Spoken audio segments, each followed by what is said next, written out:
જિલ્લા શિક્ષણાધિકારી કચેરી સુરત અને વ્યાયામ શિક્ષક સંઘ સુરત શહેરના સંયુક્ત ઉપક્રમે આયોજિત વ્યાયામ શિક્ષક માટે શિક્ષણ સજ્જતા સેમિનારનું આયોજન સંપન્ન.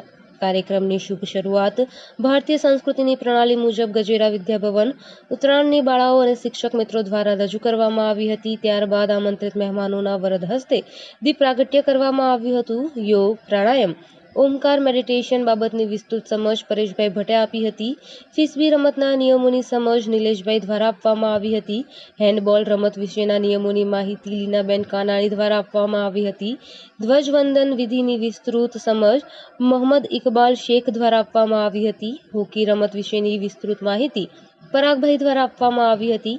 ચોમાસા દરમિયાન વર્ગખંડમાં રમાતી રમતોની વિસ્તૃત માહિતી વ્યાયામ શિક્ષક સંઘના પ્રમુખ અમિત પટેલ દ્વારા આપવામાં આવી હતી.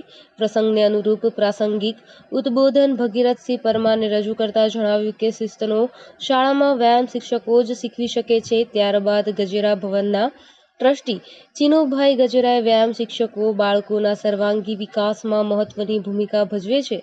ત્યારબાદ નેટબોલ રમત વિશેની વિસ્તૃત માહિતી સંજય પટેલ દ્વારા આપવામાં આવી હતી. આમ 8 જેટલા નિવૃત્ત વ્યાયામ શિક્ષક મિત્રો અને 19 જેટલા વિશિષ્ટ સિદ્ધિ ધારકોને વ્યાયામ શિક્ષક સંઘ સુરત દ્વારા સન્માનિત કરવામાં આવ્યા હતા. કાર્યક્રમના અંતે આભાર વિધિ બ્રિજેશભાઈએ રજૂ કરતા જણાવ્યું કે જેમણે વ્યાયામ શિક્ષકોના સેમિનાર માટે હોલની સુવિધા પૂરી પાડનાર ગજેરા વિદ્યાભવન ઉત્તરાયણની શાળાનો આભાર માની આભાર વિધિ આટોપી હતી.